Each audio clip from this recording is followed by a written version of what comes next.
مصطفیٰ ہے وہی گھر بنا.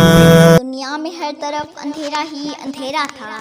صدر علی وقار چاند تھا لیکن بے نور سا، تارے تھے لیکن بجھے بجھے سے، آفتاب تھا لیکن ڈوبا ڈوبا سا.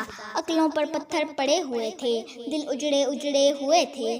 خزانے بہانوں کو لوٹ کر چمن ویران کر دیا تھا کہ اچانک میرے پیارے نبی کی آمد ہوئی، جنہیں رحمت للعالمین بنا کر بھیجا گیا. وہ رحمت للعالمین جن کی انگلی سے صحرا میں چشمے پھوٹتے ہیں، وہ رحمت للعالمین جن کی سواری سے بیمار اونٹنی صحت یاب ہو جاتی ہے، وہ رحمت للعالمین جن کی برکت سے سوکھے ہوئے شجر سرسبز و شاداب ہو جاتے ہیں، وہ رحمت للعالمین جس پر بادل اپنا سایہ کرتا ہے، وہ رحمت للعالمین جن کے پسینہ اطہر سے خوشبو کے خزانے ہواؤں کو مہکاتے ہیں.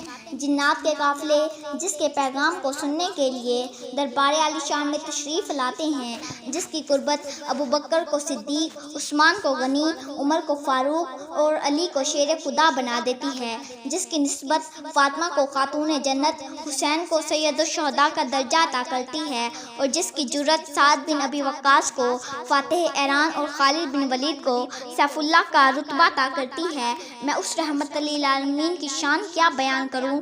مقام محمود جس کے انتظار میں ہے، شفاعت کبریٰ جس کے انتظار میں ہے، جنت بن سور کر جس کے انتظار میں ہے، وہ طائف کے میدان میں پتھر کھا کر دعا دینے والا، وہ احد کے پہاڑوں میں دندان مبارک شہید کروا کر بھی مسکرانے والا، وہ اپنے چچا امیر حمزہ کے قاتل کو بھی معاف کرنے والا، وہ عتبہ بن ابی جیسے منافق کا بھی جنازہ پڑھانے کا ارادہ کرنے والا، مکہ فتح کر کے بھی عام معافی کا اعلان کرنے والا.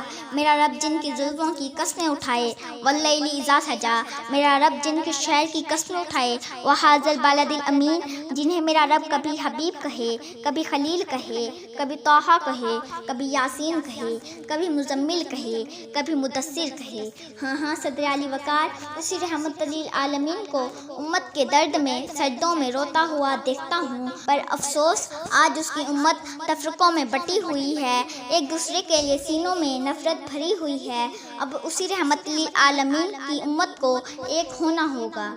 جس طرح لب سے لب ملتے ہیں نام محمد کے سبب، کاش ہم سب مل جائیں اسی نام محمد کے سبب.